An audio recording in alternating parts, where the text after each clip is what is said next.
and call recording has begun.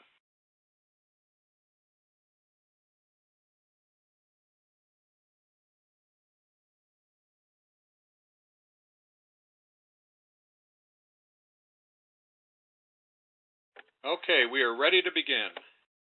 First, I would like to welcome you to Quill Healthcare's second monthly value-added webinar. Quill Healthcare is the leading seller of medical and office supply products and is dedicated to providing you with useful content in these webinars purely as a value add to your practice. And I'm absolutely certain that today's session, How to Improve Your Front Desk Performance, will send each of you away with many tips that will help you improve the efficiency and the effectiveness of your practice's operations. Today's topic will be presented by Mr. George Konomikes, who is the head of the practice consulting firm Konomikes Associates. George's firm has undertaken over 1,000 on-site consulting assignments throughout the U.S., and George has been the editor and publisher of the Konomikes Report about medical practice management for over 20 years. The Konomikes organization has also presented practice management workshops sponsored by over 35 specialty state and medical associations. George is a prominent speaker. In fact, he is an economist who formerly taught at the University of Chicago, where he was also the head of the Commerce Department. In addition, he has been a guest lecturer in over 15 universities and colleges. He is listed in several who's who in America, who's who in the world, and other who's. We are really pleased to have George with us today. Briefly, I would like to introduce myself and my partner, Susan Charkin. We're consultants with Quill Healthcare, and combined, we have over 35 years of experience in the healthcare and computing industries. So we bring a collection of skills here to assist as well, including other topics related to practice management, healthcare consultancy, and healthcare payer contracting. So we're very pleased to MC this session on behalf of Quill Healthcare, and we will commence the session. Now, before we get started with the main event, and before I turn the floor over to Mr. Konomikes, I do have a few administrative matters, and one of the things that we would welcome here is your participation.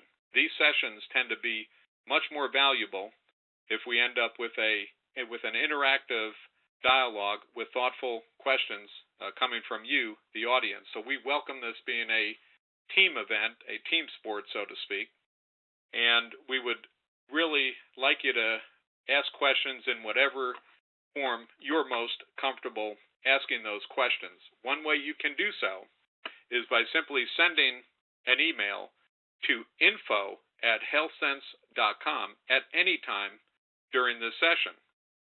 In doing so, we will gather the questions, and during break points in this discussion, we will pause and we will ask your questions for you and answer them. Additionally, when we get to break points during this session, I will pause and allow you to go ahead and ask your questions live, and all you need to do at that point is simply press *6 on your phone to ask your question, and then I ask you, when you're done asking your question and interacting with George and I, to please, once again, press *6 on your phone, because that will mute your line and enable a much more usable and user-friendly experience for all of those participating in this session without background noise. So again, to ask your question during breaks, you can simply press *6 on your phone, and then when you're done conversing, press *6 again, or at any time, beginning now, you may send your questions to info@healthsense.com, and they will be retrieved by my partner, Ms. Susan Charkin, and she will ask your questions for you.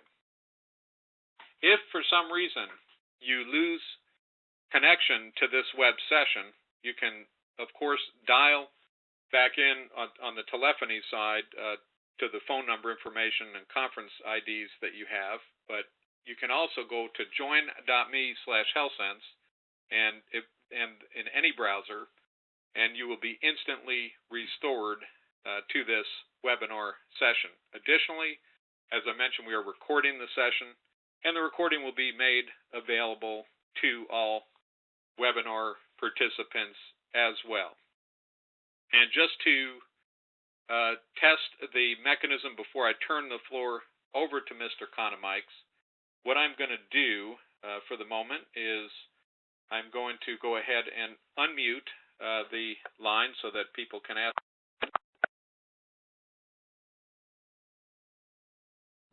And if you have any questions at this time before we start about the administration of this session, please press *6 on your phone and go ahead and ask your questions. So I will pause for just a moment before I turn the floor over to George.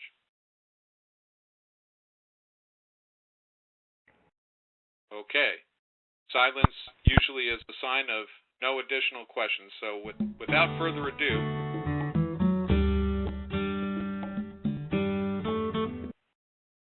Hello? Oh, yes. Go ahead. Did you have a question? I do. My name is Donna. I'm calling from Gary from Community Health Net.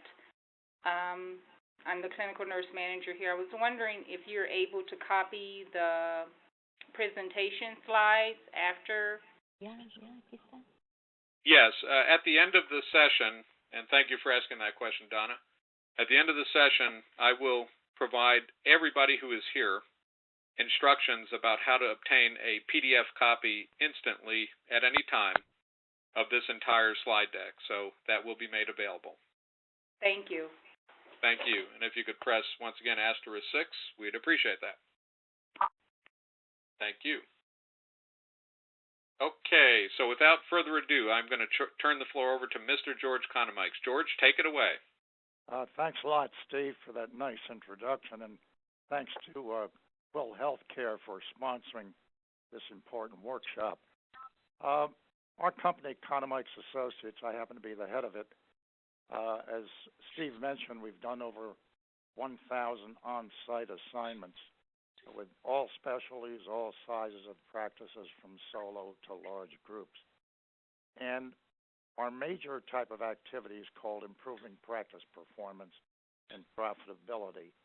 And most of these consults, we have found, need a redesign of front desk activities, which is why we chose this topic for today. And some recent examples of practices I've been to, I was at a 2-doctor rheumatology practice in Los Angeles about 3 weeks ago, and their front desk was a major problem, and we told them how to reorganize it. 2 weeks earlier, I was in Texas with an 8-doctor gastroenterology practice, and again, this practice had problems at the front desk, and we'll be referring to both of these practices and others as we go through. The other assignment that we seem to do a lot of right now is practice valuations for a practice sale or purchase. As a lot of you know, a lot of hospitals are seeking practices, and a lot of large groups are seeking smaller practices. And what we do is we help the doctors know what the value of the practice is. So these are our two major activities as a background. Now, next slide, front desk activities vary. As we know, the more doctors, the more front desk activity.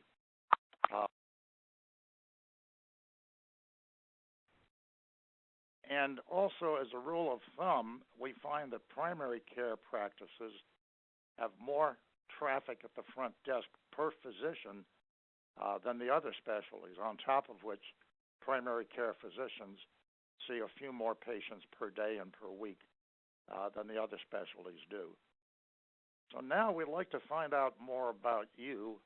And I'm going to turn this over to Steve, who will do the polling with you. Okay, and thank you very much, George.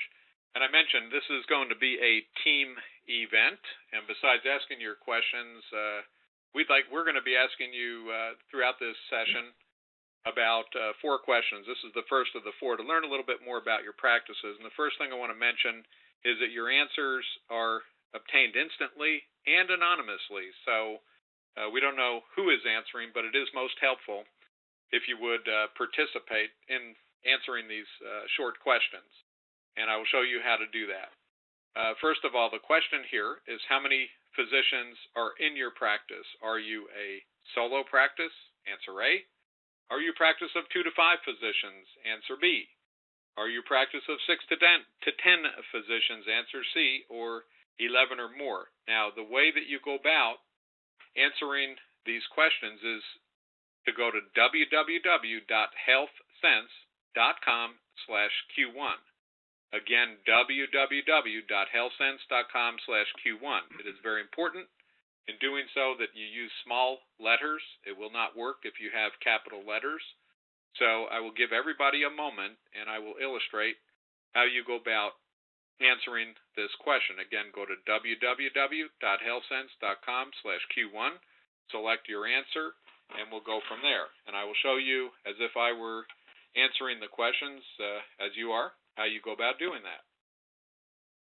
So you simply go to www.healthsense.com/Q1, and when you get to that question, it will be the same question. How many physicians are in your practice? You pick your answer and click done. Simple as that. So I will wait about 60 seconds for that to occur. Then we will take a look at the results. So again, go to www.healthsense.com/Q1 to do your polling on this question. How many physicians are in your practice? I'll wait just a little bit longer, give everybody an opportunity, and then pick it up. Okay, let's take a look at what the answers might look like.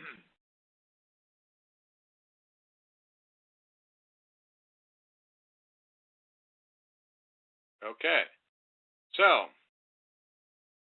here is what we have. We have 51 responses. So the first thing is I would like to thank those of you that participated and encourage you to continue to do so during this session.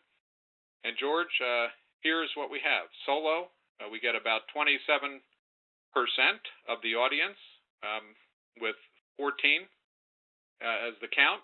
2 to 5, about 50%. 6 to 10, about 10%. And 11 or more, about 11%. And, you know, I find this interesting because on the broader set of data that I've seen from sources such as Infogroup, that while there are about 50% of the physicians currently in the U.S. that are part of largely merged practices 10 or greater in size, still the vast number of practices tend to be solo to 5 physician practices, and sure enough, we can see about 77% that have taken this survey are in that situation. So we have, again, about 77% solo to 5. George, did you have any other comments about this particular? Well, that fits in roughly with the data that's available from the American Medical Association and also from list companies that keep track of physicians. You'd think with all the hospitals buying practices, which they've been doing in great numbers the past 3 to 5 years, you'd have less solo and less 2 to 5. But that seems to have held, and a number of hospitals have actually brought in these small groups and just stopped at that point. So 75% between 1 and 5 doctors is not out of the question. That's a pretty healthy range. Yes, and you know, as I say, what I found revealing as well is the Infogroup list service, which when asked the question about number of practices, again, it's in about this range, 75%, 1 to 5 physician practices, yet 50% of when asked the question about how many physicians belong to practices that are greater than 10 in size, there are at least half of the physicians today that are in these larger practices. But again, this illustrates the importance of the small practice. So while there are a lot of mergers and hospital-based groups and ACOs forming, these small practices still comprise the lion's share of practices in the United States. So thank you for participating and answering that question. And now we're going to go to our second of 4 questions, which is we'd like to know a little bit about the type of practice that you are.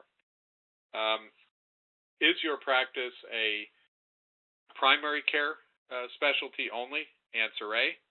B, a specialty practice, or C, a multi-specialty practice?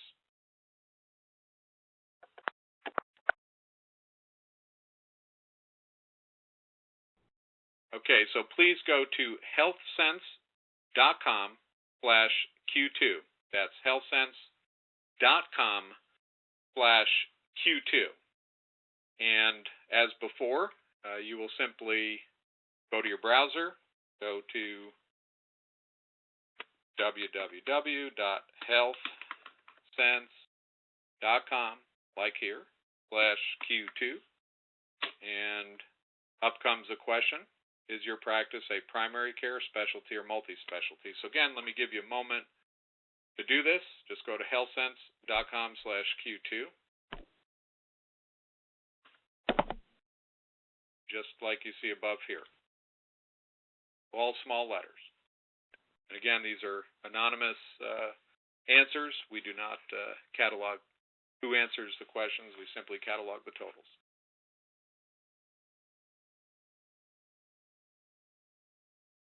Okay, let's take a look at the results and see what we have.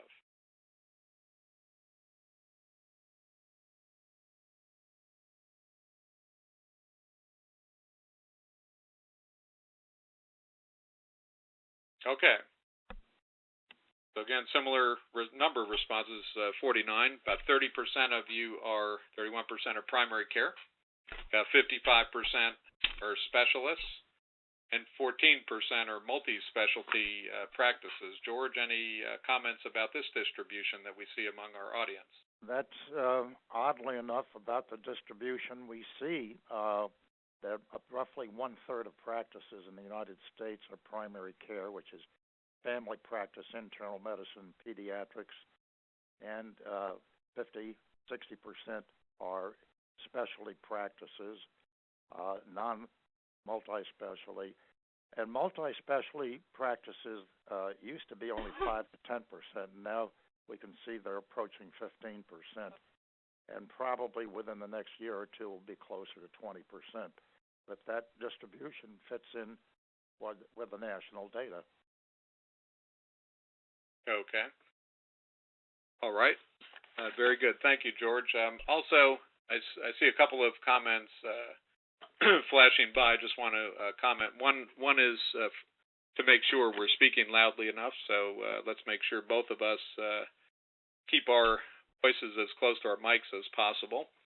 But the other question that I saw flash by was from a dental practice, and we do, out of deference to the audience, we do have various types of medical providers on the line. And while the charts and the questions are somewhat geared toward a physician practice, what I'd like to point out is that many of the techniques and many of the challenges that Mr. Konomikes will be explaining are definitely pervasive and inclusive to dental practices, chiropractors, even veterinary practices, you name it. So, definitely bear with us there while the presentation is kind of geared at the physician practice. I think, you'll find that regardless of the type of office you're running, that 95% or more of the material is applicable.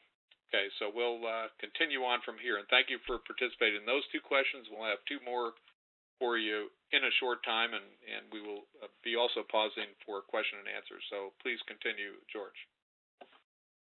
Yes, so let's talk about what the front desk was like in past years.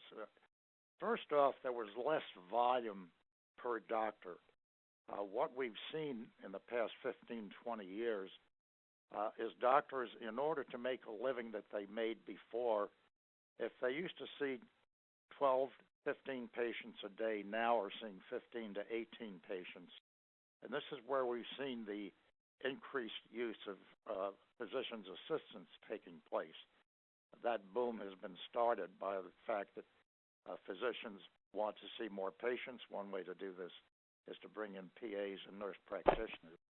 But in the past, the front desk, although it was busy, greeting patients, answering the phone, scheduling appointments, and collecting from patients as they were exiting, we go to the next slide and we look at the front desk today. As I mentioned before, doctors are seeing more patients per week, in many cases more patients per day. What we found is the use of physician's assistants, for example, allows a doctor that normally saw 15 to 20 patients now sees with a PA about 30 to 35 patients. Therefore, we have a lot more activity because of this taking place at the front desk. So there have been a lot of changes, and today, front desk still greets patients, but now they do a lot of work getting demographic data from the patients, especially starting with a new patient to get all the data they need.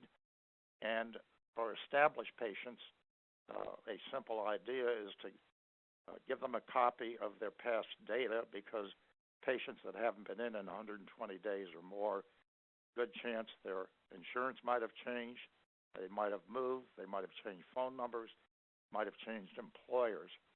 Excuse me, George, I apologize for interrupting, but I have seen a few participants requesting a louder voice.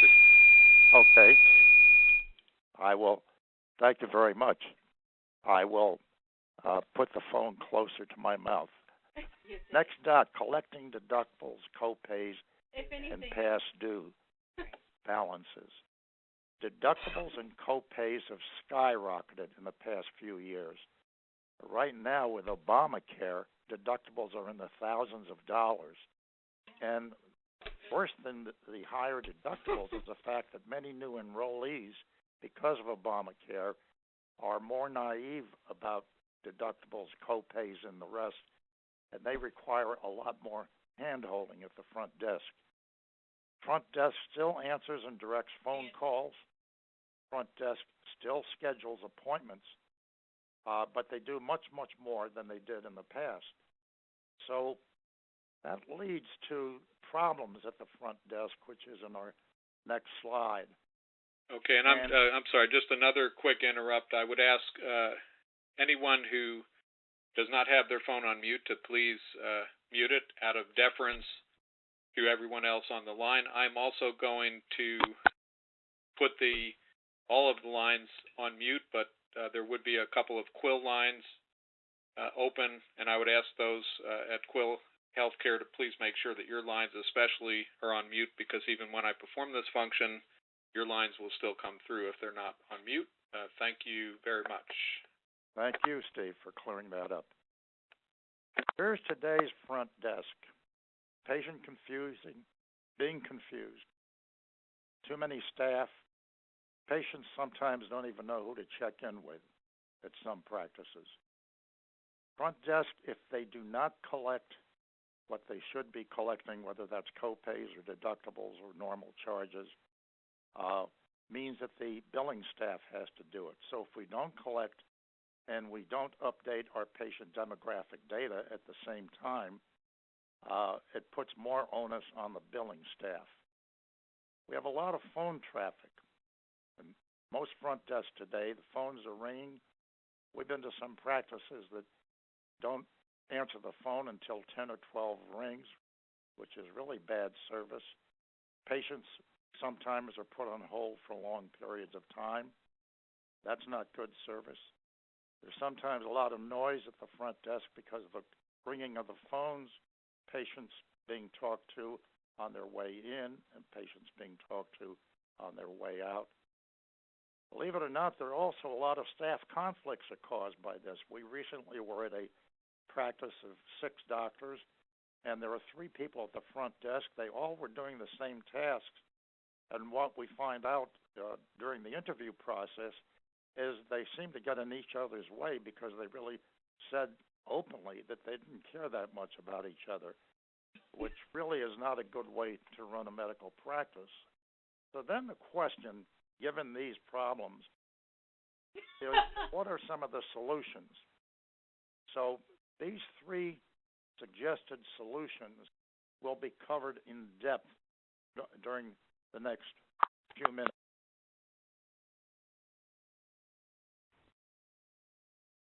So the first solution is what can we do to eliminate or reduce phone traffic to the front desk? Secondly, what can we do in the patient check-in and collections activity at the front desk? Now let's stop on that one. We could have two or more staff. We could have one person perhaps at the hello window, another person checking out at the goodbye window, which we like to call it. Next, telephone appointment staff. Telephone and appointment staff focus mainly on making appointments with the patients.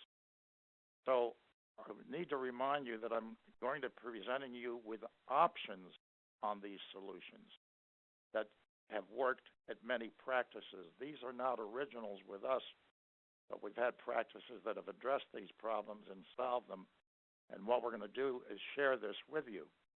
So I want to caution you that these options do not mean that all of them will work with you, but if you get one or even a few good ideas with this webinar, it'll be worth your valuable time. So let's shift over now to how can we eliminate and reduce phone traffic to your front desk. What we've seen work at a number of practices is to have dedicated lines. One type of specialized line would be the appointments phone line. Well, first of all, let me talk about this. The reason we suggest this. If you do a survey of incoming calls, and we've done a number of these, we always find that a plus or minus 50% of the callers are calling for an appointment.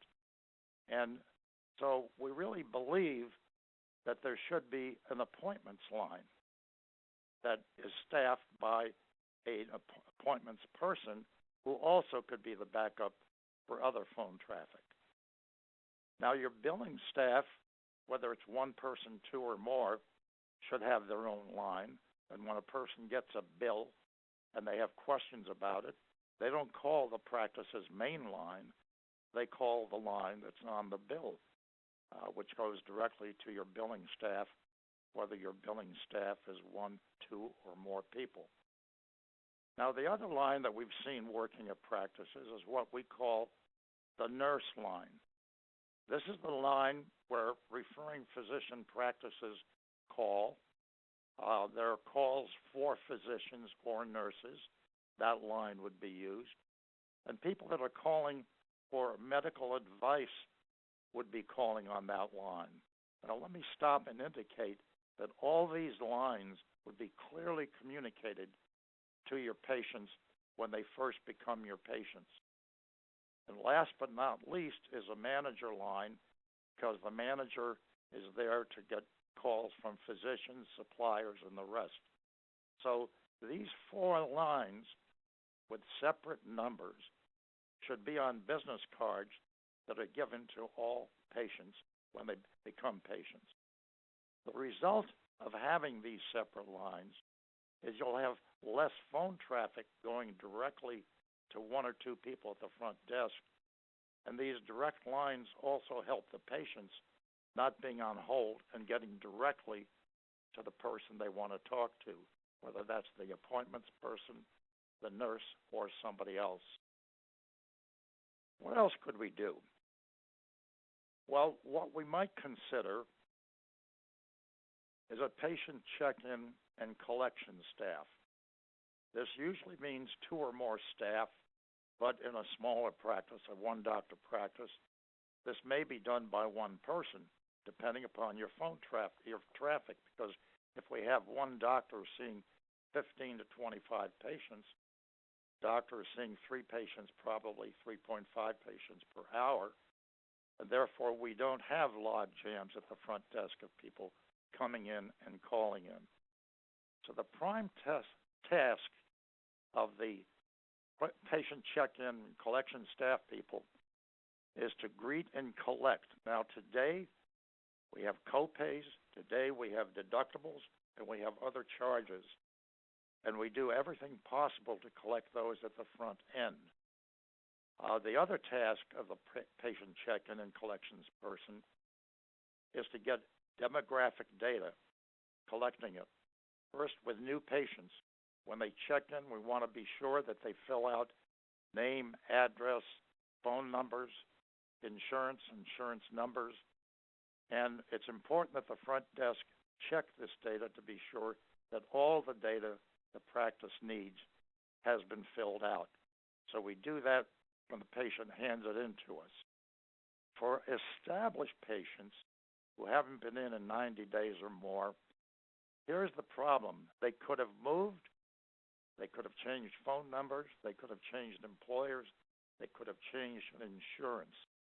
So what we want to do when the established patient comes in that hasn't been in for 3 or 4 months, we want to print out the demographic data that we have on them, hand it to them with a red pen, and say to them, would you please check this data and be sure that it's accurate and make any changes you want, and you provide them with a red pen so that they can make those changes. So on top of what we have here, another thing that will help patient check-in and collection staff is the preparation for today. And what we recommend is 1 to 2 days in advance of the appointment day that people get reminder calls and emails. Now, let me stop on this one. We think it is very important that all practices get email information from patients. A lot of practices have told us that emails are more effective for reminder contact than making phone calls. By the way, it also involves less time. So we could use the emails for appointment reminders. We could use emails to remind people at the same time about co-pays and deductibles. And for those of you that are interested in knowing how this information could be gathered, your computer system or your clearinghouse can provide you help determining how you can prep a patient by email or better than by telephone. So the whole idea here is to improve your front desk collection, and this is a good start. The next point is having telephone and appointment staff. What do we recommend here? 1 or more staff be the prime phone receptionist who answers incoming calls. Now let's stop for a minute. We just talked about dissipating the amount of phone calls. So if your practice has 1 line for incoming calls, 1 number, and receives 150 or 200 calls a day, by simply doing what we talked about a few minutes ago, which is separate phone lines for appointment scheduling, separate phone lines for nurse appointments, separate phone lines going directly to the billing and collection staff, then our phone traffic will be reduced significantly. And therefore, the prime phone receptionist will not be answering as many calls as he or she did in the past. And that then is backed up by our prime appointment scheduler who answers the appointment line. And remember again that appointments represent about 50% of your incoming phone traffic. Next, in some practices we've been to, when patients are told by the physicians to come back in 1 month, 3 months, or 6 months, the back office staff, whether that's a medical assistant or an RN or a PA, will schedule that in the back office area rather than the patient having it done up front. So this is another option for you to consider if it's possible for your back office staff to set up future appointments with patients that are there today. The second thing, last thing we're talking about on this slide is consider hands-free phone headsets. The practices we've been to that are using these phone headsets tell us two things. Number one, it reduces the noise level. Number two, it reduces the stress. It allows people to be able to use both hands to be able to make notes. So next, what we want to do now is we also want to address the question of peak hours and peak days. And again, what I'll do is I'll turn this over to Steve. Okay, thanks, George. I did see a couple of comments. Again, people say that the voice intermittently is cutting in and out, so I just Thank you. want to remind if you can speak loudly, close to the mic, that will help a little bit. Thank you very much. Thank you. Appreciate it. As far as the participants go, this is a great time for us to actually take some live questions and move into question and answer mode. So just give me a moment. I first need to put the line into question and answer mode, then I'll explain to you once more how you can go ahead and ask your questions.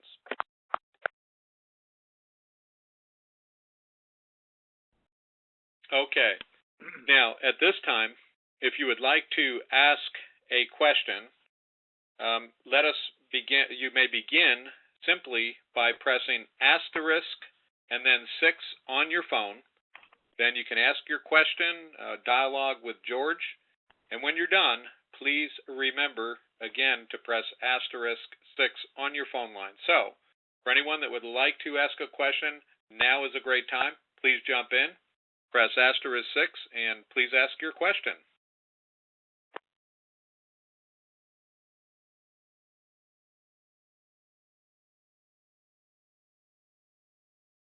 Okay, well, while the audience is gathering up its questions, I understand that we have received a few at info@healthsense.com, so I'll turn the floor over to my colleague, Ms. Susan Charkin. She has a few questions that she will be asking George on your behalf.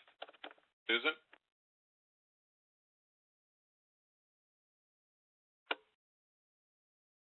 I think you need to press asterisk 6 on your phone. Nobody is hearing you. Thank you very much, everyone. I appreciate your time this afternoon. This is Susan Charkin. I have a couple of questions that came in at info@healthsense.com. The first one is regarding appointment reminders, George. Emailing for appointment reminders, do those emails have to be HIPAA compliant, and if so, how? So if you can ask that one, and then I have another one as well. You mean do they have to comply with HIPAA? Correct, because they're email reminders is one of the questions. Do those email reminders have to comply with HIPAA? No, they don't have to comply with HIPAA because it's a one-way communication, and we're not indicating the name of the patient. All we're saying to the patient is your appointment with Dr. Jones is scheduled for 1:30 p.m. on Tuesday, December 7th. Okay. Okay, very good. Because that's a good question, because most people, their emails are private emails dedicated mainly to one person. Okay. And then the other question I have that came in is, as far as what is the biggest challenge that you've seen with staff in terms of dealing with front office staff, and what would you recommend just overall? And this might be redundant from some of the information that you've done, but what is the biggest challenge that you've seen in your years of doing this, and how has it been solved? Well, I think the number one way to do this, and a lot of practice managers have told us this, is to really involve the staff in trying to solve their front desk problems and make it a total staff effort, because sometimes your nursing staff and sometimes your billing staff that's not at the front desk have some very good ideas, and it's critical that it involve everybody, because there may be a redelegation of work For example, I've already suggested that we might consider having back office staff as backup when the phone lines are terribly busy. That's a possibility. But I think that that's a manager's job, is to try to bring the front desk as a problem area to the attention of everybody, every non-clinical staff member at the practice. You might even include non-physician staff as well in this process. Most people have told us they got their best ideas from their own staff, not from attending a workshop or any other means. Just a quick interrupt during this Q&A. I have seen a couple of instant messages flash by, and for those that joined the session maybe a little bit later, I just want to mention that we will be providing complete copies of these slides. At the end of the session, we'll be explaining exactly how you go about requesting and immediately obtaining those copies. So they will be made available following this session. So I just want everybody to be aware of it, and you'll be able to request them, and we'll explain that at the end. So continue on, please. Okay. And we have one more question for George, and this is from a dental office. Are there any particular items that would be different for how a dental office is run as far as their front office staff versus a physician office?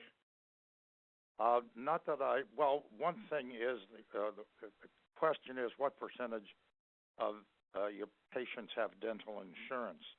And it is the dental insurance patients that need to be given a different type of message regarding their co-payments, if any are required for the visit or the service to be rendered. Aside from that, I think, again, they could employ email, and I think they could do the same type of reminders that other practices do.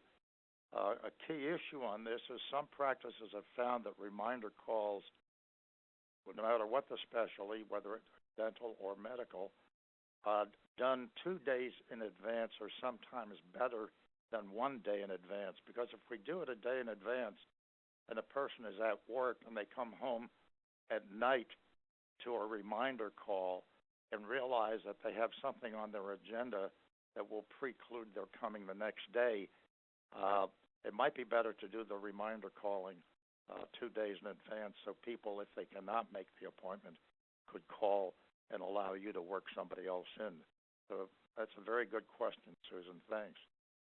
Yeah, and I might add, George and Susan as well, that for medical practices, particularly that have patients who may be in the health insurance exchanges, one of the trends that we're seeing is a much higher percentage of, much higher deductibles and much higher co-insurance and co-payments potentially for those types of patients. So it's very important to do the patient verification following some of the processes that George is indicating up front in terms of benefits verification. And certainly for dental office, it's apropos because you're likely to have a much higher portion of payment required from the patient. So having the business processes in place to do the upfront verification with the health insurance company, not just to verify that the patient has a benefit, but nowadays to make sure that you know what the patient obligation is, and then for office visits, being able to collect for that up front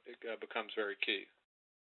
That's a good point, Steve, because one of the key questions that should be addressed with patients is to verify what plan they belong with, because people nowadays are changing plans more frequently than ever before.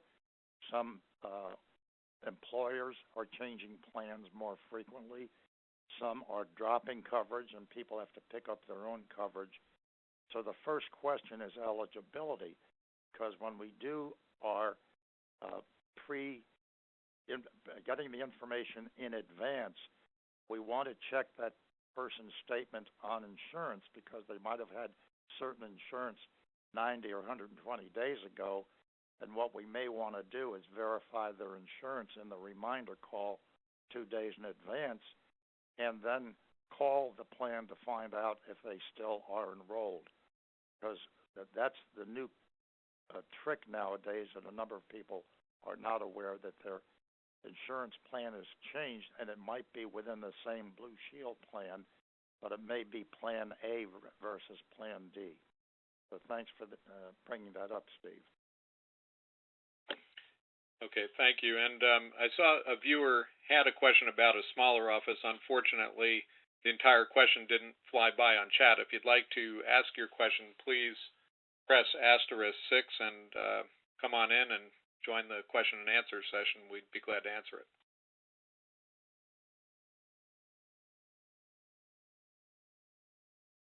Okay. And maybe their phone's not active. Okay. Susan, any other questions for us here? No, I think we are ready to move on. Oh, I think we have. I thought I heard a voice here. Sorry. Hi, my name is Sharon. I have a question that was actually asked, but I somehow missed the answer. I heard the question. Regarding the email reminders, which I think is a great idea, what was the answer to that about those having to be HIPAA compliant or not? There's no problem, because you don't have to, in email communication on HIPAA, because you don't have to identify the name of the patient when you're calling. You just say first name, George, this is your appointment reminder for Wednesday at 1:30 p.m. with Dr. Jones. And that's all you need to say. And you could say, P.S., if there are any problems with this appointment, please call blah, blah, blah, the following. And say the following person with a direct line to that person. All right. Thank you so much. That's a very good question. Thank you. And again, for those that ask questions, when you finish the dialogue, if you could please once again remember to press *6 on your phone. That will help everybody on the line, including yourselves, to hear better. Thank you.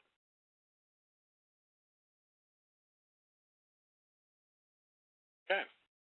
Well, I think with that, George, we're ready to continue on.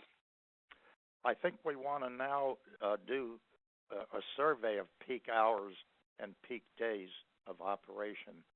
Are we ready to do that, Steve? Sure. In fact, we're going to ask the final two questions back to back. And for those that have been on the line, I'll remind you how we do that. And for those that may have joined in flight here, I'll also explain this short process. First of all, the question is, what are your peak hours of operation? So we're going to be asking you first about peak hours of operation. Then we're going to be asking you about peak days. And here we have three choices between 8 and 10 a.m. is answer A. Around 11 to 1, around 1 to 3 is answer B, and other is answer C. To actually answer the questions, go in a browser session to healthsense.com/Q3, all small letters, as you see here. And these answers that you give are all anonymous, so we don't know who is answering the questions. We're simply tabulating numbers to make it interesting for all of you to kind of see what the patterns are relative to peak hours and days of operations. This question is about peak hours. Again, A is around 8 to 10, B is 1 to 3, and C is others. So let me illustrate once more how you go about answering the question anonymously. So you go to healthsense.com, in this case /Q3, just like you see in my browser. And there's the question, and you simply choose the circle that represents your answer and click done, and you're done. So again, healthsense.com, in this case Q3. Just like that. I'll wait a few more seconds, and then we'll go take a peek at what the tabulation of answers look like from the group. This is kind of like for those of you who have ever been in the ballroom where they give you those little handheld devices and you press a red, green, or yellow button type of thing. So this is our virtual voting. Okay, so let's take a look, see what we have here.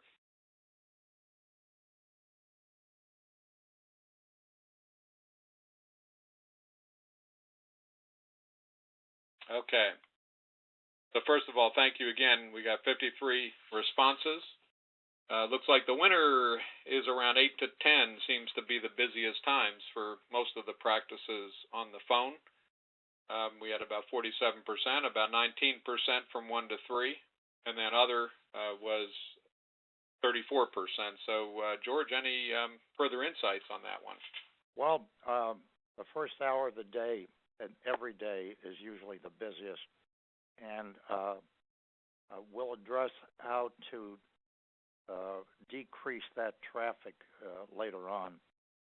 But that's true to form. 40 to 60% of the calls come in within the first hour and a half of the day.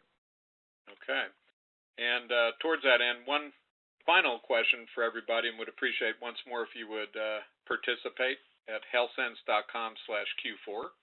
And this one is about your peak days of operation. Is it Mondays and or Fridays? B, other days of the week?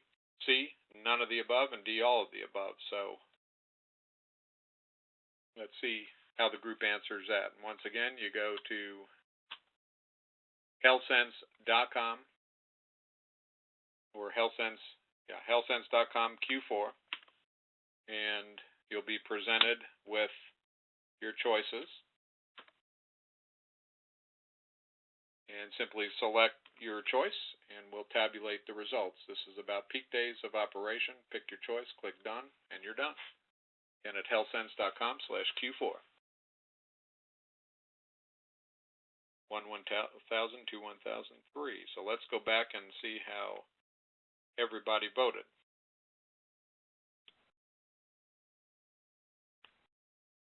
Okay.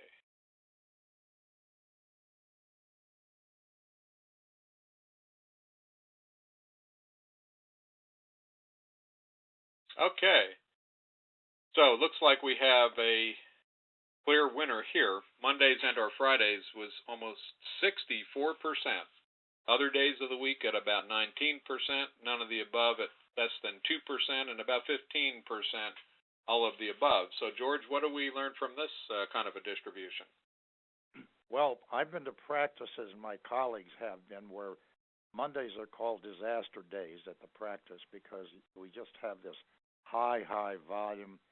Basically, we've been closed Saturday and Sunday, and people have been saving their questions and their desire for appointments. So Monday, especially Monday morning, is just peak time. Fridays are also peak at many practices because people want to get into the practice, especially people with problems, before the weekend starts. But I would say probably 2/3 of those 64% that said Mondays and Fridays, roughly 45-50% are Mondays being peak days. So this fits in with the norm. Excellent. All right, then continuing on here.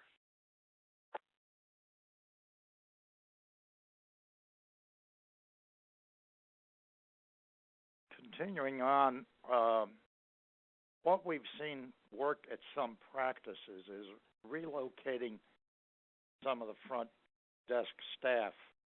For example, I was recently at a at a 3-employee front desk, and there was a high degree of noise going on there. People were getting into each other's way, and very simply, what we recommended is that 2 people remain at the front desk and 1 person be relocated away from the front desk and be moved into an area where they're the primary receivers of incoming phone traffic, and allow the front desk people to serve the patients that are checking in and also serve as a backup to that 3rd person. So that is very often the suggestion. We've been to one practice relocating staff away from the front desk where there were 4 people at the front desk, and what we did is we moved 2 of them literally just 6 feet back of the front desk area where they had their own desks, but 6 feet removed from where their colleagues were, the two colleagues at the front desk. And these people were the prime phone answerers, and they used those headsets that also reduce the noise level. Another practice that we worked in quite recently, we recommended that a key person at the front desk be relocated, and there was no room to put them anywhere near the front desk, and they literally were put into another office, and they were the prime phone answerers, which reduced the pressure on the two other people at the front desk.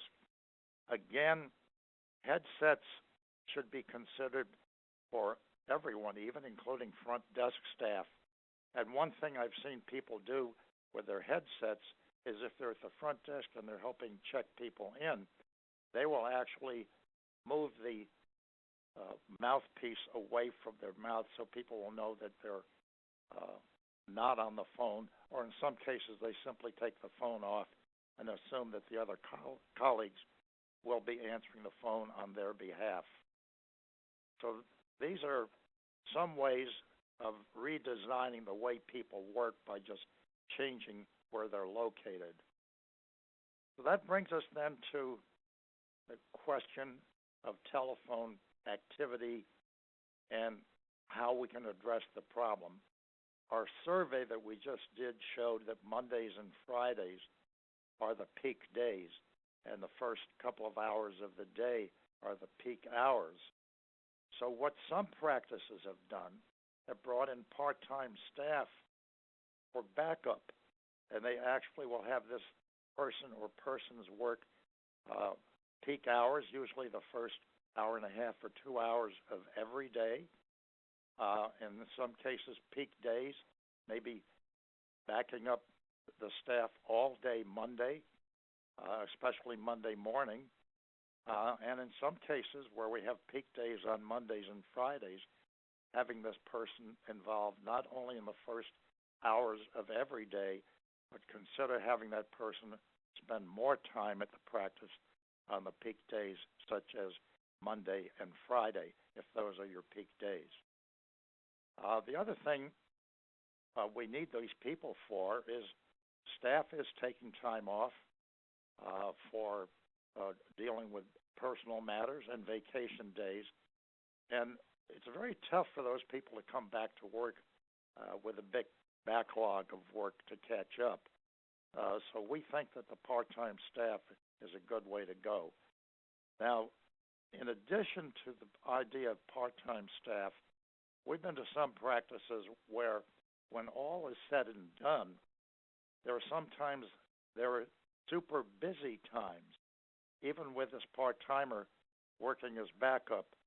And what some practices have done have had their billing staff, whether it's one person or more people, as backup at these super busy times, which again could be your Monday mornings or all day Monday, or Friday mornings or all day Friday. So this is the use of part-timers as well as considering the use of employees already there, such as your billing and collection staff. Next, we want to talk about increasing phone availability.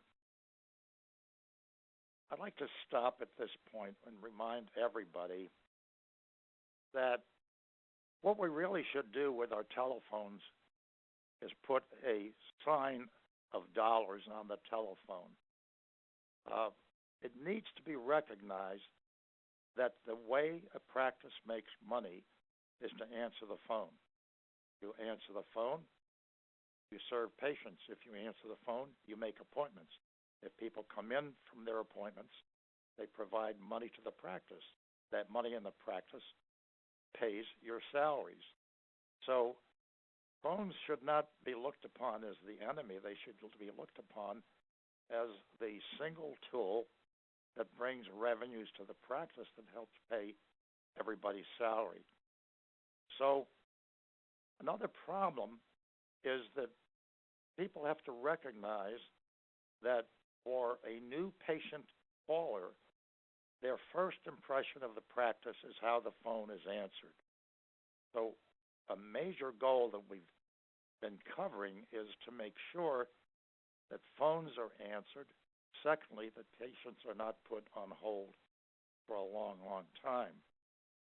And there's a big irritant if you're put on hold and you're not dealt with within the next 30 seconds. Now, here's another negative. First dot there, eliminate phone prompts. I was at a practice in Texas 6 weeks ago where there were 7 phone prompts.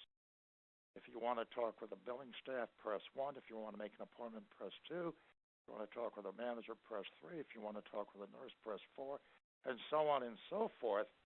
And then I'm saying, my God, the reason I'm calling, and 50% of all callers, to repeat, 50% of all callers, roughly, are calling to make an appointment, and they don't want to be hit with those phone prompts. Phone prompts are a way of trying to avoid talking with the patient, and really, we've recommended eliminating them at practices because most practices that have them have 4 to 7 phone prompts. And what we have just talked about so far is ways to be sure that the phones are answered. That's your front line of patient service. So what else will help you? Well, one practice I was at 3 months ago was closed all day Friday afternoon from 12 o'clock on. If you called after 12 on Friday, you were given a phone prompt that said the office is closed. Now, this practice happened to have 8 physicians. So the question I raised was, why are we closed on Fridays? The answer, we've always done it that way. Well, that means that roughly 10% of your patients are not being served. They said, what do you mean? I said, Friday afternoon is a half day. There are 10 half days a week. Therefore, 10% of your patients are not being served on Friday afternoons. So we strongly recommend that they stagger their hours of their employees, even if the doctors, for whatever reason, didn't want to work Friday afternoons. So what also will help is let's start answering the phone earlier in the morning to avoid the log jam that we have at 9 o'clock. One way to do this, start answering the phone at 8:30. If we still have a log jam, start answering the phone at 8. If we're answering the phone now at 8 o'clock and we have a log jam from 8 to 8:30, consider starting your morning hours, telephone hours, at 7:30. Another thing I'd consider is closing phones later in the afternoon. A lot of practices we go to, the employees are still there, but they turn the phones off promptly at 5 p.m., yet they're still there. I think we have to remember that there are a number of people that are working people that don't want to make phone calls to their doctor's office while other people are around. And they're more likely to be calling you in the early morning hours or after 5 p.m.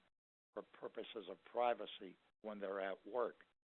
That brings us to the next item, not being closed for lunch.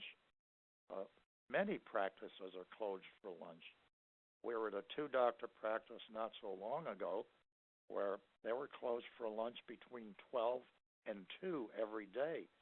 The question is, what do you expect patients to do if they're calling during their lunchtime at work and don't want to share that information with their colleagues? So we reorganized the answering of the phone calls, and practice now answers the phone from 8 a.m. to 5:30 p.m.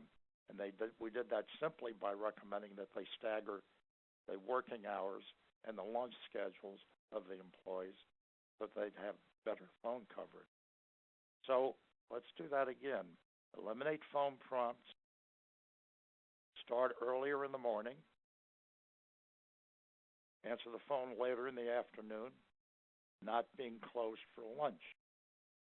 So that means we're going to have to redesign our work hours, and we might consider one group of employees coming in at 7:30, 7:45 to start answering the phone at 8, and they leave the practice early, and other employees come in a little bit later than 8:30 or 9, and they stay on until 6 p.m., and then they stagger the lunch hours so that we have staff available to answer the phones.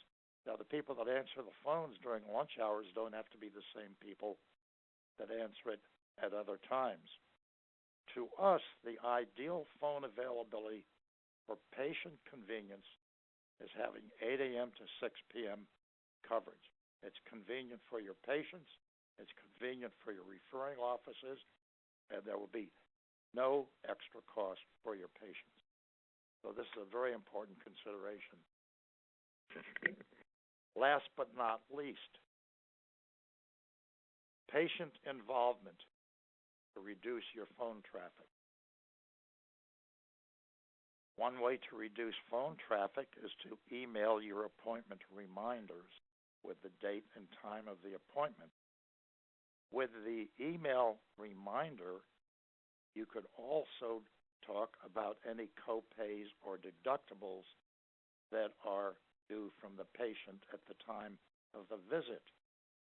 So doing both of those things, date and time of appointment and copays and deductibles, if we made that phone call as we traditionally have done, that phone call will take approximately 90 seconds, a minute and a half, if we find the patient.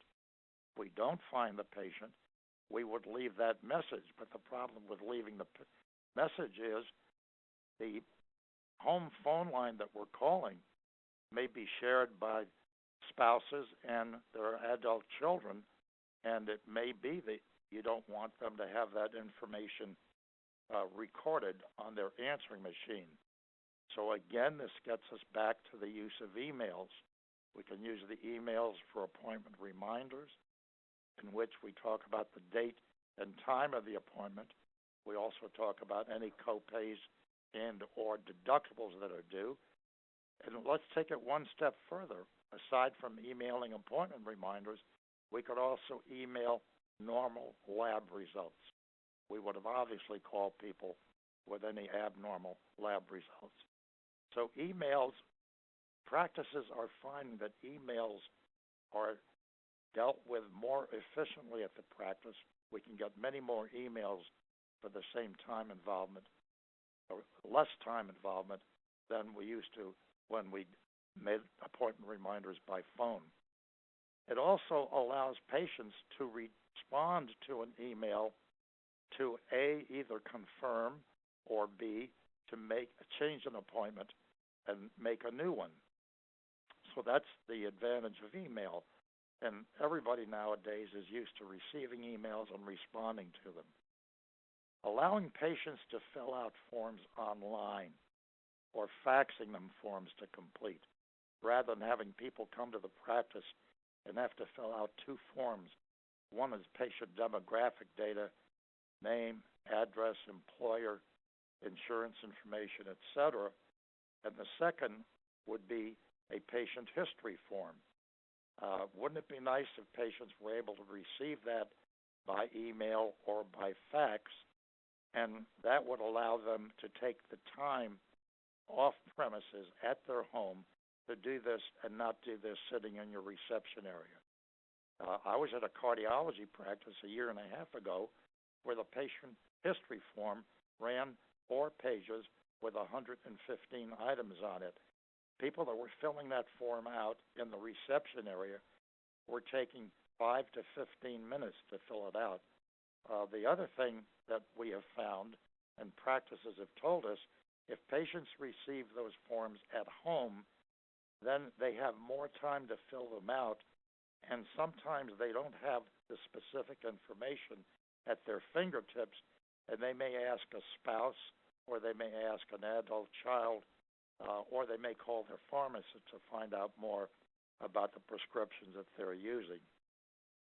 So this takes us to the patient involvement area, and I think now, Steve, it's a good time to allow the attendees to ask any more questions that would be of help to them or to their practices. So I will turn it over to Steve, who will explain again how you can ask questions for me to answer.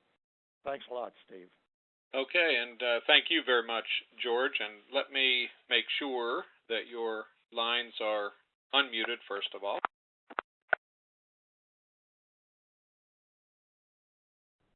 Okay, and at this time, we are moving to our second to last opportunity for questions and answers. So if you would like to ask a question, please simply press *6 on your phone at this time, and please jump right in and ask your question.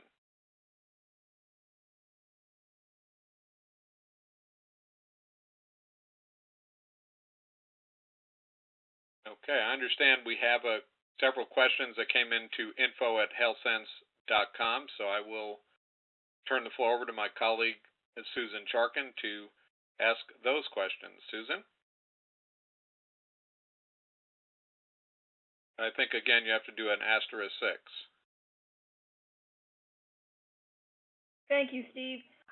Yes, I have a couple of questions here. The first one is, how do I handle irate patients when I can't get them an appointment that same day, or when they come into the office and we have to collect co-payments up front and they don't want to pay? I think that a patient that tries to indicate that they're not prepared to pay, if they've been prepared to pay and come in and say they're not prepared to pay, I see no reason why the practice should see them. But secondly, let's deal with this irate patient. I always recommend that any patient that's out in the front that's making any noise, questions, challenging, et cetera, that person be immediately escorted to the back and turned over to the practice manager. Manager's job is to deal with that person away from the front desk. If the manager is not there, then a key billing staff would be the person. But when you change the venue of a complaining person, you change, first, you might change their attitude. Secondly, you get them away from other patients that are waiting in the reception area that shouldn't be bothered by this noise. So that's the answer to the irate person on at the front desk. Now, the irate person that's on the phone that's irate about co-payments, et cetera, should be reminded that if they have a problem with this, that they should talk with whoever is providing them with the insurance, and they should be asked, who pays for this insurance, do you or your employer? And allow that person to answer questions to reduce their anger factor. That's about the best we can do. But there are some people we simply cannot satisfy, but we don't hang up on them. We just ask questions until we calm them down. Do you want to repeat that question, Susan, so I can be sure that I've answered all parts of it? Sure. How do I handle irate patients when I can't get them an appointment the same day, or when they come into the office and we have to collect the co-payments up front and they don't want to pay? Okay. I didn't address the first part. Patients that are irate that they can't be worked in that same day. Every practice should take the time to do what we call a work-in study. The work-in study is as follows. If you've got an appointment scheduled for Dr. A on Monday, and Dr. A is scheduled to see 20 patients, at the end of the day, Dr. A had 20 patients scheduled, but on top of that, we had 3 work-ins, but we had no no-shows.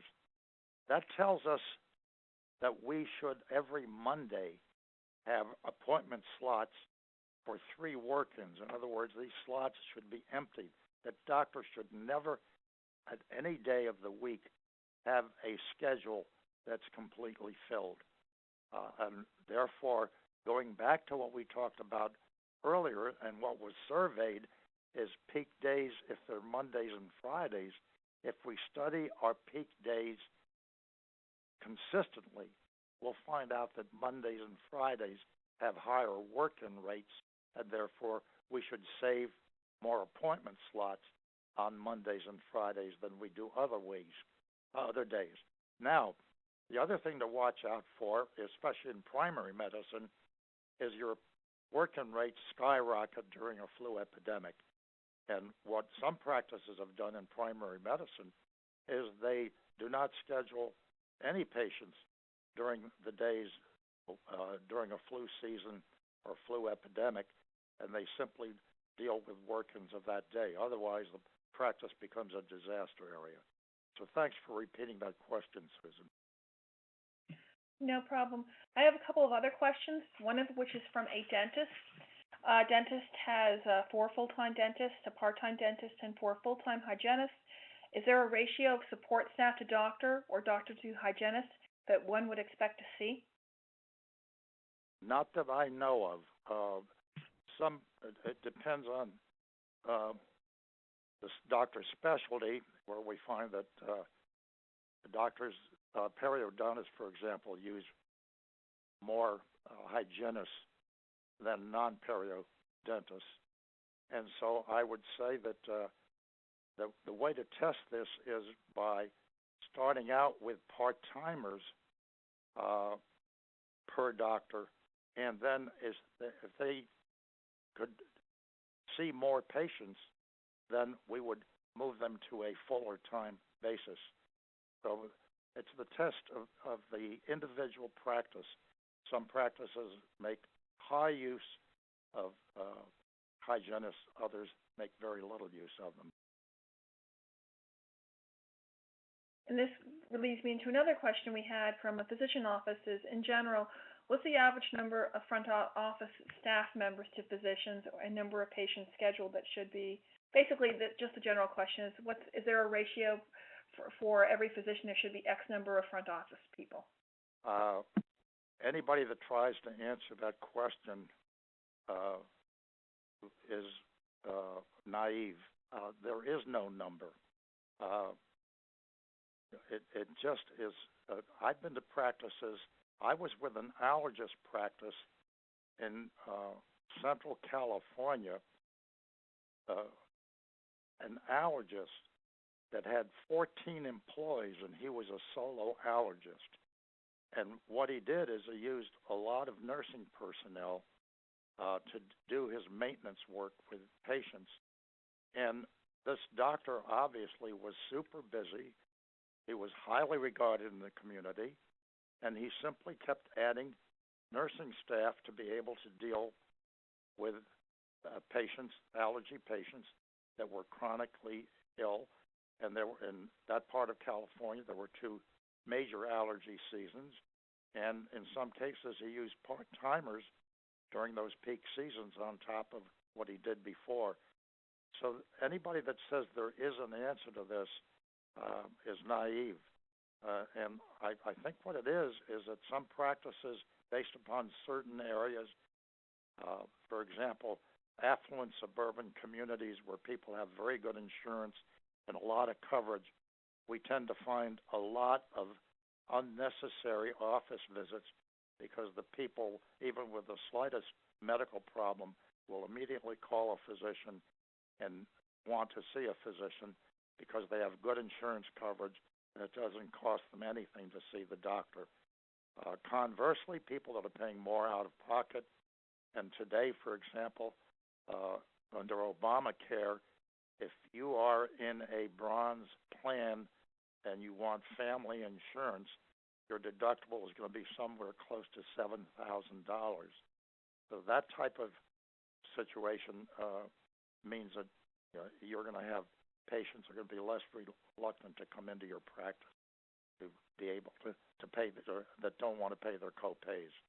This is one reason we've seen an increase of traffic going to non-physician offices, places like CVS Pharmacy and Walgreens around the United States, where people can go in there and know that they're going to have a visit that's not going to cost them over $85, whereas their co-pays may be more significant than that.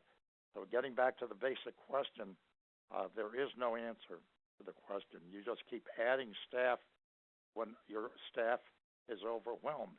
But you may be able to do this by the addition of part-timers instead of just full-timers. The other problem, of course, is a physical facility problem. Where do we put them? And in some practices, it may mean adding space. We went to one practice where their billing staff was not at the same location as the main office. They were one floor below in the same building, but they did all their paperwork, and they didn't need to be at the office because by electronics they were able to receive stuff from their colleagues one floor below. So that's another way of not answering the question because we really don't know any numbers. We're getting a little bit of fade. Again, George, I just wanted to remind as we're doing the Q&A, if you could just speak up a little bit. Oh, okay, thank you.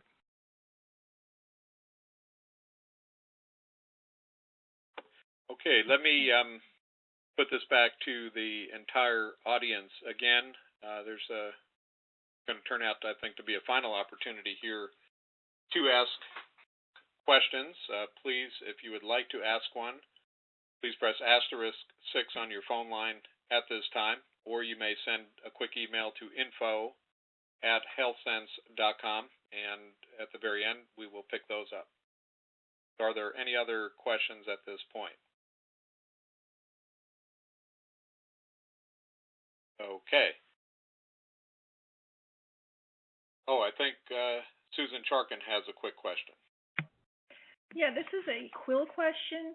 It says, I usually order my office supplies during lunch, and can you remind me what the phone number is, and also are there any discounts when I order my office supplies? Okay. The answer is, I understand Quill is giving a discount to those people that are attending this workshop, and I think that'll be explained a little bit later on. But there's one question that I will raise and answer for everyone. I'm sorry, I just wanted to address that. Go first ahead, of all, please, Steve. Yeah, first of all, as far as ordering Quill supplies, the best place to go is quill.com/healthcare. And in fact, this month, Quill Healthcare had a huge announcement and rollout where it has astronomically increased its assortment of products in the medical supply area. So I would encourage everyone on the line to take a look at that, because you may in fact find that there's a great opportunity now to buy all of your office products as well as medical supply products from a single source supplier, that being Quill.com, which also has an excellent customer service team to back you up. So quill.com/healthcare is a great place to go. And in fact, for those participants, all of you that have taken time out of your valuable day to hear this valuable webinar, we're also offering a discount. The information is on this chart, and in just a moment I'll be explaining how you get a complete copy of the chart so that you'll have these offer codes. But basically, if you spend up to $50 or more on medical supplies, you'll get a $15 off coupon, and if you go over $100, a $30 off coupon. And you can speak to a representative about Quill.com volume discounts if you plan to do very large orders as well. So I'll go back to George. It sounded like you had a couple of comments as well. Steve, quick question. It says if you spend $50 on medical supplies, would that include office supplies? This particular discount, I believe, is applicable to medical supplies only, but I will clarify that with the Quill team. Okay. I don't know if Lena is on the line. If you are, maybe you can press *6 and further clarify that. Do you want me to make the comment that I was going to make, Steve? Yeah, we will double check that and include a reply following the session, but go ahead. Yeah, basically what I think I wanted to wrap up my comments is uh, I've been to two practices in the past 6 months where the problem with employees was they were hiring people in small office settings that had no prior experience, and they did that to save money on salaries. And frankly, these practices were suffering because uh, a few number of staff were devoted to trying to train somebody from scratch to learn everything that they knew. And the difference between a non-experienced person and an experienced person is probably somewhere in the range of about $3,000 a year difference. And that really comes out to be, $2 per working hour. And the difference between hiring somebody for $13 or $15 is a great difference. So I would say resist any pressure by the owner physician or physicians to say, let's hire cheap. Hiring cheap comes back to bite you. Thanks, Steve. Okay. Thank you, George. Okay, and we're pretty much getting close to the wrap-up, and I do have some information here about obtaining information about this presentation and, for that matter, further information. First of all, for information about Quill Healthcare, as I mentioned, you can go to quill.com/healthcare, or you can call the healthcare direct line at 1-800-789-1186 for product ordering or other questions. To contact any of the presenters or MCs today, including George, Susan, and myself, you can simply call 1-800-497-4970, or at any time send an email, as some of you have been during this session, to info@healthsense.com. Additionally, if you would like a complete copy of this presentation, you can, at any time, starting now, send a quick email to charts@healthsense.com. It doesn't matter what the subject is. As soon as that email is received, an automatic email will be sent right back to you to tell you how to get to the PDF version of the charts. Additionally, we will be posting the information about from this webinar. The actual live recording will be posted at an unlisted YouTube URL, meaning only those who have a copy of the URL will be able to find it. You wouldn't just be able to do a general YouTube search at this point. But we will also be including that link at charts@healthsense.com within the next 48 hours. In the meantime, if you'd like a copy of these charts, including the promotional discount that I went through before, simply send charts@healthsense.com an email, and the PDF file information will be returned to you as soon as you do that.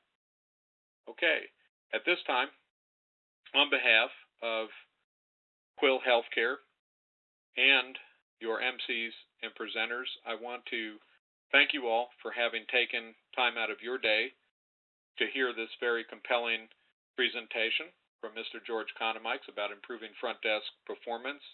And we will be inviting you to future webinars.